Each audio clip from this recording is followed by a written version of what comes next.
Jay. Yan si Jay. At ang baka. Kapatid niya. Tsaka si ate. Okay, so saan tayo pupunta, Jay? Puso ni... ang daan patungo sa puso ni Ate Rosemary. Whee! Napakabiglang kita, Faith.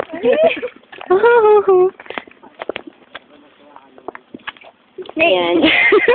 Ay, kakaisip kay Ate Rosemary, natatapilok na siya.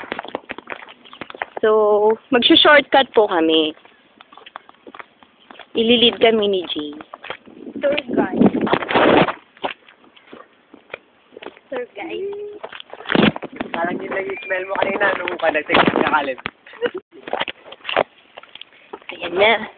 Sobrang malapit na. Ayan, puro kambing.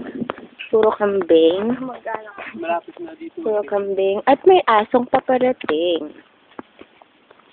Ayan, may tumatahol na. Uy, OJ. Tatlo. Apat.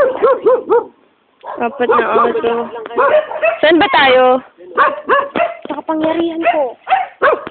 Oh my goodness. Ba't parang sa amin na yan? Mali naman yata si Jay. Ay, kaya Kuya Ron muna. Bakit?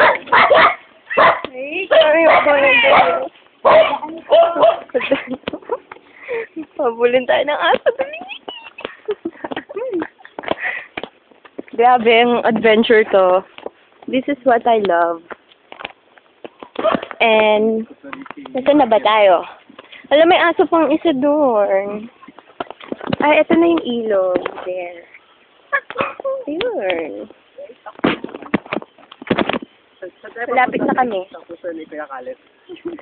Choppy ka, Jay. Choppy.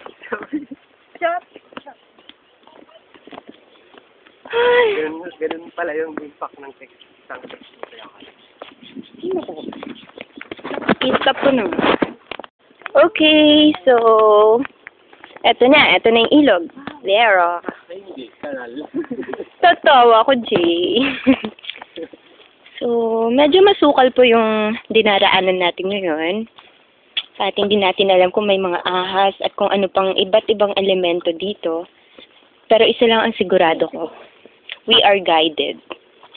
We are guided! Char. Ayan, malapit na yung hanging bridge. Ano? Nagkakala yung pangalan ni Kuya Ron. Aba, ayan o, pati ikaw naman eh. Ayan, so papangunahan tayo ni Jay. Ay, saan ba yun? Uy, Jay, saan? It's scary. Tignan mo. Diyan ba? Tignan mo kasi. It's so scary. Uy, nakakatawa. Uy, ang ganda. Ay, mas magandang pagdaanan.